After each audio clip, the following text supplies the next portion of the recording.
Doctor Sreevarma ஆயுள் தரும் ஆயுர்வேதா அறுவை சிகிச்சை இல்லா குணம் ஆயுள் கால நிவாரணம். Branch express courier private limited. Domestic international cargo. உங்கள் இல்லம் தேடி வந்து கொரியர் புக்கிங் டெலிவரி செய்து தரப்படும். தொகுதி மறுசீரமைப்பு விவகாரத்தில் தமிழக அரசுக்கு ஆதரவாக நிற்கும் அதிமுக உள்ளிட்ட கட்சிகளுக்கு முதலமைச்சர் மு.க.ஸ்டாலின் நன்றி தெரிவித்துள்ளார். சட்டசபையில் இதுகுறித்து பேசிய அவர், தமிழக எம்பிக்கள் பிரதமரை சந்திக்க உள்ளதாகவும் முதலமைச்சர் குறிப்பிட்டார்.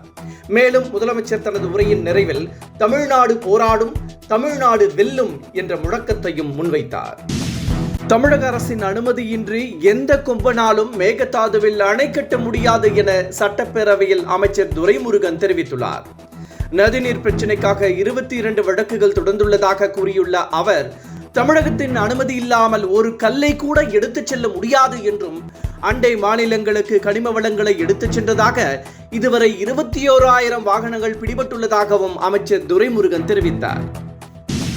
டாஸ்மாக் கடைகளில் 1000 ரூபாய் ஊழல் நடைபெற்றதாக அமலாக்கத்துறை பரபரப்பு குற்றச்சாட்டை தெரிவித்துள்ள நிலையில் அமைச்சர் செந்தில் பாலாஜி மீது பல்வேறு குற்றச்சாட்டுகளை எதிர்க்கட்சிகள் தெரிவித்து வருகின்றன. இது ஒரு புறம் இருக்க, செந்தில் பாலாஜி கைது குறித்தும் பாஜகவினர் பேசி வருகின்றனர். இந்த நிலையில் ஜாமீனுக்கு பிறகு அமைச்சர் செந்தில் பாலாஜியின் நடவடிக்கை குறித்து உச்சநீதிமன்றம் அதிருப்தி தெரிவித்துள்ளது. ஜாமீனை ரத்து செய்ய வேண்டும் என தொடரப்பட்ட வழக்கில் 10 நாட்களில் பதிலளிக்க வேண்டும் என செந்தில் பாலாஜிக்கு உச்சநீதிமன்றம் உத்தரவிட்டுள்ளது. இதனால் அவர் மீண்டும் கைது செய்யப்படுவார் என்ற செய்தி பரவி வருகிறது. நாடாளுமன்ற உறுப்பினர்களுக்கான ஊதியம் மற்றும் படிகளை உயர்த்தி மத்திய அரசு அறிவித்துள்ளது. இதன் அடிப்படையில் எம்பிக்களின் சம்பளம் 1 லட்சத்தில் இருந்து 1,24,000 உயர்த்தப்பட்டுள்ளது. தினசரி படி 2,000 ரூபாயில் இருந்து 2,500 அதிகரிக்கப்பட்டுள்ளது. ஓய்வூதியம் 25,000 இருந்து 31,000 உயர்த்தப்பட்டுள்ளது. மேலும் எம்பிக்கள் சிறப்பாக பணியாற்றும் வகையில் அவர்களை ஊக்குவிக்க பல்வேறு படிகளும் வழங்கப்படுகிறது. திருப்பரங்குன்றம் மலை கந்தர் மலையா சிக்கந்தர் மலையா என்று சர்ச்சை எழுந்த நிலையில் அது அனைவருக்கும் சொந்தம் என சென்னை உயர்நீதிமன்ற மதுரை கிளை அதிரடி தீர்ப்பை வழங்கியுள்ளது. கடவுள் எல்லாம் சரியாகத்தான் இருக்கிறார்கள், ஆனால் சில மனிதர்கள் தான் சரியாக இல்லை என்றும் நீதிபதிகள் கருத்து தெரிவித்துள்ளனர். இதனிடையே மலை தங்களுக்கே சொந்தம் என தொல்லியல் துறை வாதிட்டது. இது தொடர்பான வழக்கு ஏப்ரல் 7ஆம் தேதிக்கு ஒத்திவைக்கப்பட்டுள்ளது. பள்ளிகளில் தேர்வு முடியும் கடைசி நாள் வரை பாதுகாப்பு நடவடிக்கைகளை மேற்கொள்ள வேண்டும் என அனைத்து பள்ளிகளுக்கும் மாநில பள்ளிக்கல்வித்துறை உத்தரவிட்டுள்ளது. +2 தேர்வுகள் நாளையுடன் முடிவடைகிறது. +1 தேர்வுகள் மார்ச் 27ஆம் தேதி முடிவடையும் நிலையில் அதன் மறுநாள் 28ஆம் தேதி 10ஆம் வகுப்பு தேர்வுகள் தொடங்குகின்றன. இந்த நிலையில் பொது தேர்வு முடிந்த பின்பு மாணவர்கள் அமைதியாக வீட்டுக்கு செல்லும் வகையில் உள்ளூர் போலீசார் மூலம் பாதுகாப்பு ஏற்பாடுகளை செய்ய பள்ளி நிர்வாகங்களுக்கு அரசு உத்தரவிட்டுள்ளது.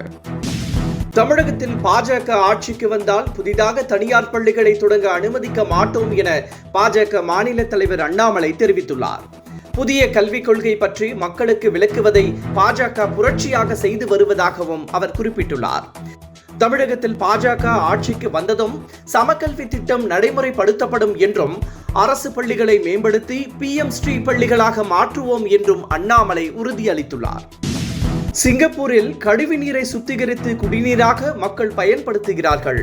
ஆனால் இந்த திட்டத்தை நமது மக்கள் வேண்டாம் என கூறுகிறார்கள் என சட்டப்பேரவையில் அமைச்சர் KN நேரு கூறினார்.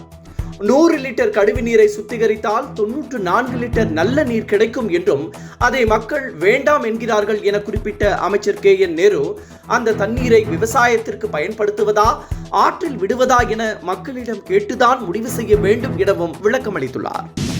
துப்புரவு தொழிலாளர்கள் என கூறிக்கொண்டு வந்து தனது வீட்டில் ஒரு கும்பல் தாக்குதல் நடத்தியதாக சவுக்கு சங்கர் குற்றம் சாட்டியுள்ளார்.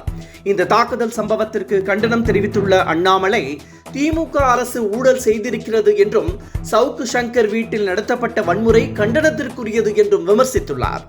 ஆட்சியாளர்களின் இந்த அராஜக போக்கு தொடர்வது நல்லதல்ல என்றும் அண்ணாமலை எச்சரித்துள்ளார். பழைய ஓய்வூதிய திட்டத்தை அமல்படுத்த நிதிநிலையை காரணம் காட்டுவது ஏற்புடையது அல்ல என மார்க்சிஸ்ட் கம்யூனிஸ்ட் கட்சியின் மாநில செயலாளர் சண்முகம் தெரிவித்துள்ளார். மேலும் நெல்லையில் சாதிய மோதல்கள் இல்லை என சபாநாயகர் அப்பாவு சொல்வது உண்மைக்கு முரணானது என்றும் சண்முகம் கூறியுள்ளார். கடந்த சில மாதங்களாக திமுக அரசின் செயல்பாடுகள் குறித்து மார்க்சிஸ்ட் கம்யூனிஸ்ட் கட்சி பல விமர்சனங்களை முன்வைத்து வருவது குறிப்பிடத்தக்கது. தமிழகத்தில் கனிம வளங்கள் மூலம் 2024-25 ஆண்டில் 1700 கோடி ரூபாய் வருவாய் ஈட்டப்பட்டுள்ளதாக தெரிவிக்கப்பட்டுள்ளது. சட்டப்பேரவையில் நீர்வளம் இயற்கை வளங்கள் துறையின் கொள்கை விளக்க குறிப்பில் இது தொடர்பாக தெரிவிக்கப்பட்டுள்ளது. பிப்ரவரி வரையிலான காலத்தில் அபராதமாக மட்டும் 50 கோடி ரூபாய் வசூல் செய்யப்பட்டுள்ளதாகவும் குறிப்பிடப்பட்டுள்ளது. சட்டத்திற்கு புறம்பாக கனிம வளங்களை எடுத்துச் சென்ற 3741 வாகனங்கள் பறிமுதல் செய்யப்பட்டுள்ளதாகவும் தெரிவிக்கப்பட்டுள்ளது. தமிழ் சினிமாவில் வசூலில் கொடிகட்டி பறக்கும் என எதிர்பார்க்கப்படும் விஜயின் ஜனநாயகன் திரைப்படம் வரும் 2026 பொங்கல் பண்டிகையையொட்டி ஜனவரி 9ஆம் தேதி வெளியிடப்படும் என படக்குழு அறிவித்துள்ளது. அரசியல் களத்தில் உருவாகி இருக்கும் இந்த படத்தை வினோத் இயக்கியுள்ளார். ஃபர்ஸ்ட் லுக் மற்றும் போஸ்டர்கள் வெளியாகி பட்டையை கிளப்பியுள்ள நிலையில் ரிலீஸ் அறிவிப்பை படக்குழு வெளியிட்டுள்ளது. இது விஜய் ரசிகர்களை உற்சாகப்படுத்தியுள்ளது. டாக்டர் ஸ்ரீவர்மா ஆயுள் தரும் ஆயுர்வேதா அறுவை சிகிச்சை இல்லா குணம் ஆயுள் கால நிவாரணம். Branch express courier private limited domestic international cargo உங்கள் இல்லம் தேடி வந்து கொரியர் புக்கிங் டெலிவரி செய்து தரப்படும். என்றும் உங்களுடன் மை இந்தியா. முக்கிய செய்திகளை உடனுக்குடன் தெரிந்து கொள்ள சப்ஸ்கிரைப் பண்ணுங்க, பெல் பட்டனை பிரஸ் பண்ணுங்க.